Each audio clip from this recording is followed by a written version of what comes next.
हर शख्स के पास सुनाने को एक कहानी है और तकरीबन हर दूसरे शख्स के साथ कोई ना कोई वाक़या पेश आया है। लेकिन अफसोसनाक बात यह है कि कोई मुझे एक शख्स भी ऐसा यहाँ पर नहीं मिल रहा जिसका ये कहना हो कि वो पुलिस इन्वेस्टिगेशन से या पुलिस ट्रीटमेंट से सेटिस्फाइड है। लोग यहाँ पर शिकवा करते हुए नज़र आ रहे हैं। प्रिवेंशन पे यहाँ पर कोई काम हमें नज़र नहीं आया कि क्राइम को रोकना कैसे है, किसी एक जगह पर स्टैटिक कैसे करना है, सोसाइटी किस तरफ जा रही है, लोग क्यों इतनी बेबाकी के साथ बाइक पर आते हैं, गन रखते हैं, इधर वो सही है कि नहीं है मैटर ही नहीं करता, डराते धमकाते हैं और किसी का भी माल उसकी जान निकाल के लेके चले जाते हैं। कभी कभी मज़ामत पर तो अक्सर ही बल्कि कत्ल भी हो जाते हैं। ये सारे वाक़यात क्यों हैं? सोसाइटी कहाँ जा रही है? तो सोसाइटी के डायनामिक्स पर और हल क्या है, आए बात करते हैं किसी सोशल साइंटिस्ट से। वैसे तो क्राइम सीरियल्स देखने में बहुत अच्छे लगते हैं, लेकिन पुलिस का डेटा ये बताता है कि स्ट्रीट क्रिमिनल्स अब बहुत सारी मूवी क्लिप्स, टिकटॉक क्लिप्स या सोशल मीडिया के मुख्तलिफ प्लेटफॉर्म्स पर ऐसे ड्रामेटिक अंदाज में अब इन एक्चुअल भी चोरी डकैती की वारदातों में मुलव्वस नज़र आते हैं और इनमें अक्सरियत नौजवानों की है। तो क्या सोसाइटी में ये रुझान बढ़ रहा है? और अब हमने बहुत ज़्यादा ऐसे लोग भी देखे जिन पर 10-10, 12-12 पर्चे हैं, लेकिन उसके बावजूद वो लाइव सेशंस भी करते हुए नज़र आते हैं।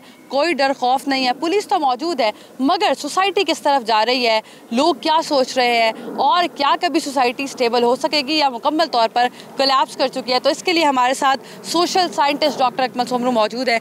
सर, हम इंस्टेबिलिटी देख रहे हैं और सोशल मीडिया के आने के बाद ज़्यादा देख रहे हैं। अब बहुत ज़्यादा टिकटॉकर्स जो कि क्रिमिनल एक्टिविटीज़ में बराह रास्त मुलव्वस हैं, पर्चे भी हैं, लेकिन अब ये शो ऑफ का एक नया तरीका बन गया है and they feel themselves gangsters या वो हीरोज़ जो कि हमने साउथ मूवीज़ में देखे, वो अपने आप को समझने लगे हैं। तो रियल वर्ल्ड से ये वाली जो चीज़ है, ये कितनी ऐसे ही रहेगी या ख़त्म हो जाएगी?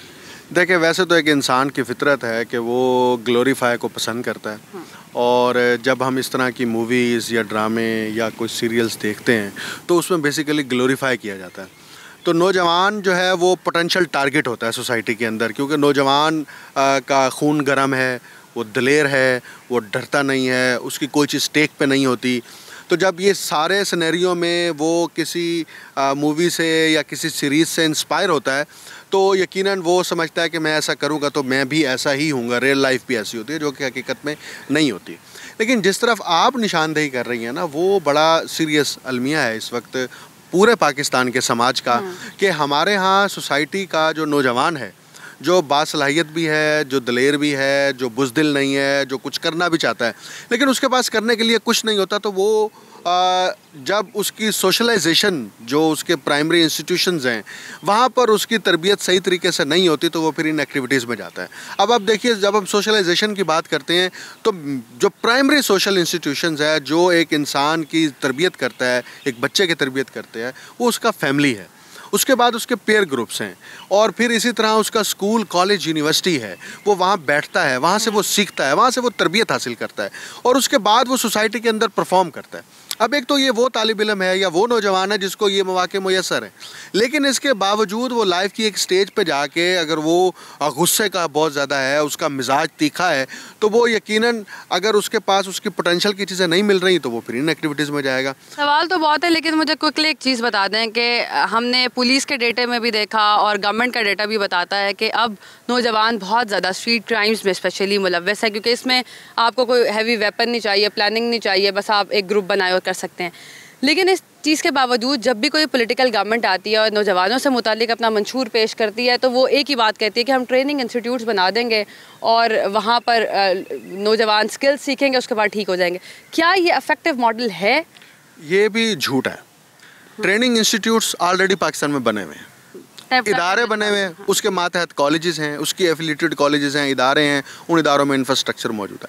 बात यह है कि वो तालिब इल्म, वो बच्चा जो तालीम भी हासिल करता है, वो तालीम हासिल करके रोज़गार कहाँ से हासिल करेगा? 1960 से लेके 1980 तक की दहाई तक जो हुनरमंद की एक बड़ी खेप तैयार हुई थी वो सारी मिडल ईस्ट चली गई। आपके पास हुनरमंद अफराद हैं ही नहीं। अब भी जो हुनरमंद अफराद हैं जो यहाँ से हुनर हासिल करते हैं डिप्लोमो की शक्ल में, चाहे वो एसोसिएट डिप्लोमा हो, 3 महीने का डिप्लोमा हो, 3 साल का हो, वो करने के बाद कहाँ चला जाता है? वो मिडल ईस्ट चला जाता है या यूरोप के किसी मुल्क में चला जाता है, वहाँ पे जाकर रोज़गार हासिल करता है।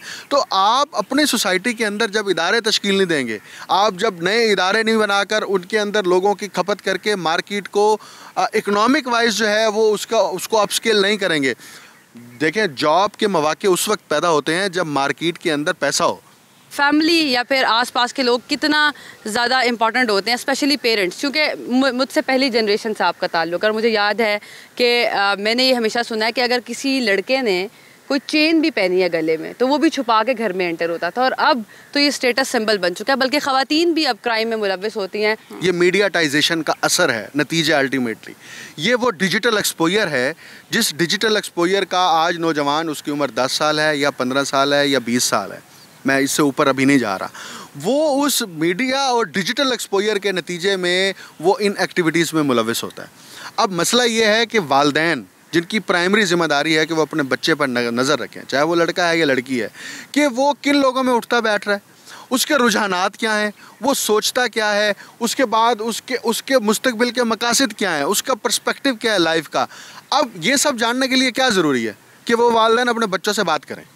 अब जब वो वालिदैन अपने बच्चों से बात ही नहीं करेंगे तो बच्चों से मुतल्लिक वो कैसे तज्जिया करेंगे, बच्चों से मुतल्लिक कैसे जानकारी हासिल करेंगे। वालिदैन का क्या मशहूर, अगर कोई अफोर्ड करता है थोड़ी सी तालीम, उसका क्या पसंदीदा मशगला है, सुबह बच्चे स्कूल जाएँ, 2 बजे स्कूल से आएँ, 1 घंटा 2 घंटे रेस्ट करें, 4 बजे एकेडमी फेंकें, 8 बजे वहाँ से आएँ, उसके बाद रात का खाना खिलाएं, उनको सुलाएं। आपको कोई पता नहीं है कि मेरा बच्चा क्या सोच रहा है, मेरा बच्चा किन लोगों से मुतासिर हो रहा है, कहाँ से क्या इंस्पिरेशंस ले रहा है, बाहर मूव करता है तो उसकी इंस्पिरेशंस क्या है। तो आप तो खुद जो है वो उसको सोसाइटी के रहमो करम के ऊपर छोड़ रहे हैं। तो वालिदैन की ये बुनियादी जिम्मेदारी, इसलिए मैंने शुरू में भी ये कहा था कि सोशलाइजेशन में जो पहला प्राइमरी सोशल इंस्टीट्यूशन है वो पेरेंट्स हैं, वो फैमिली है।